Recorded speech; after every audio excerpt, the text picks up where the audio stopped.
Safina Ulum Rohmah dari Prodi D3 Farmasi. Di sini saya akan menjelaskan tentang pengertian korupsi. Jadi, korupsi adalah tindakan menguntungkan diri sendiri dan orang lain yang bersifat busuk, jahat, dan merusakkan karena merugikan negara dan masyarakat luas. Pelaku korupsi dianggap telah melakukan penyelewengan dalam hal keuangan atau kekuasaan, pengkhianatan amanat terkait pada tanggung jawab dan wewenang yang diberikan kepadanya, serta pelanggaran hukum. Ciri-ciri korupsi: pertama, suatu pengkhianatan terhadap kepercayaan. 2. Penipuan terhadap badan pemerintah, lembaga swasta, atau masyarakat umumnya. 3. Dengan sengaja melalaikan kepentingan umum untuk kepentingan khusus. 4. Dilakukan dengan rahasia atau tersembunyi untuk menghilangkan jejak penyimpangan yang dilakukannya. 5. Melibatkan lebih dari satu orang atau pihak. Adanya pemberi dan penerima. 6. Adanya kewajiban dan keuntungan bersama dalam bentuk uang atau yang lain. 7. Terpusatnya kegiatan korupsi pada mereka yang menghendaki keputusan yang pasti dan mereka yang dapat mempengaruhinya. Dan 8. Adanya usaha untuk menutupi perbuatan korup dalam bentuk pengesahan hukum. Jenis-jenis korupsi.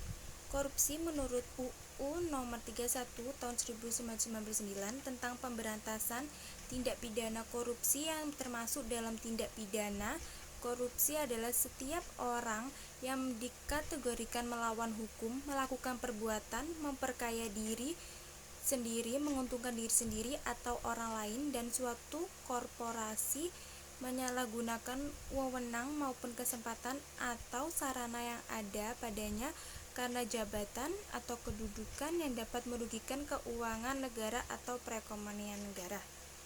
Kolusi, sikap dan perbuatan tidak jujur dengan membuat kesepakatan secara tersembunyi dalam melakukan kesepakatan perjanjian yang diwarnai dengan pemberian uang atau fasilitas tertentu sebagai pelicin agar segala urusannya menjadi lancar.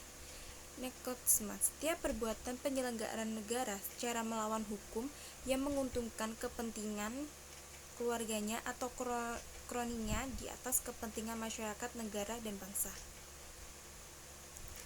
Menurut Chef Hussein Alatas, tipe korupsi dapat dikelompokkan menjadi 7 jenis korupsi. Pertama, korupsi transaktif, korupsi memeras, korupsi investis, korupsi perkerabatan, dan korupsi defensif. Faktor umum penyebab korupsi. Pertama, ada greed atau keserakahan. 2. Opportunities atau kesempatan. 3. Needs atau kebutuhan. 4. Exposures atau pengungkapan.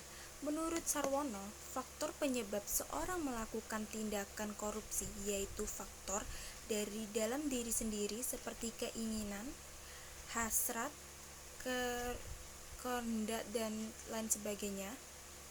Faktor dari luar seperti dorongan dari teman-teman, kesempatan, kurang kontrol, dan lain sebagainya. Faktor internal dan eksternal penyebab korupsi. Pertama, sifat tamak atau rakus manusia. Kedua, moral yang kurang kuat. Ketiga, penghasilan yang kurang mencukupi. Keempat, kebutuhan hidup yang mendesak. Kelima, gaya hidup yang konsumtif. Keenam, malas atau tidak mau bekerja.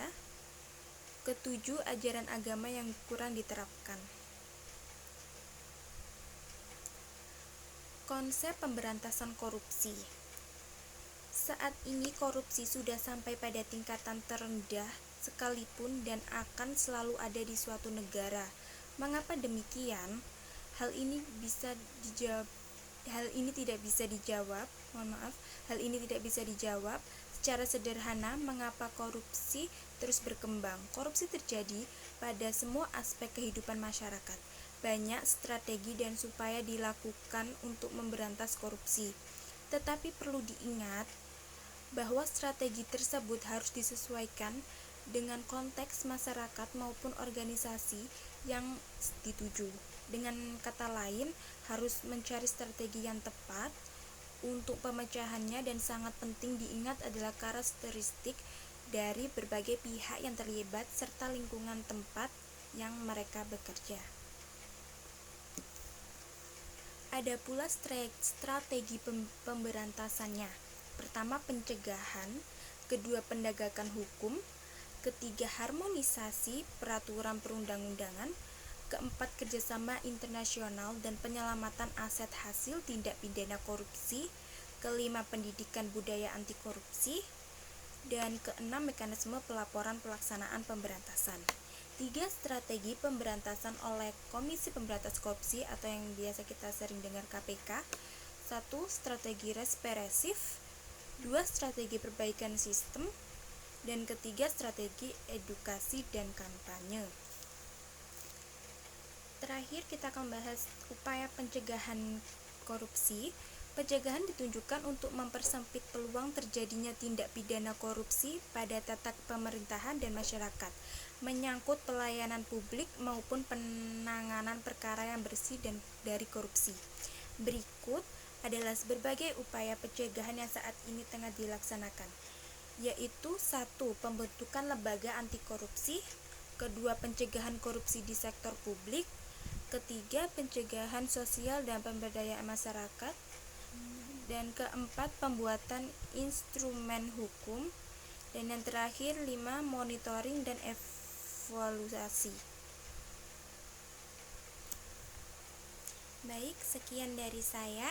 Mohon maaf jika ada penyampaian saya yang salah atau tutur kata saya yang salah, mohon dimaafkan.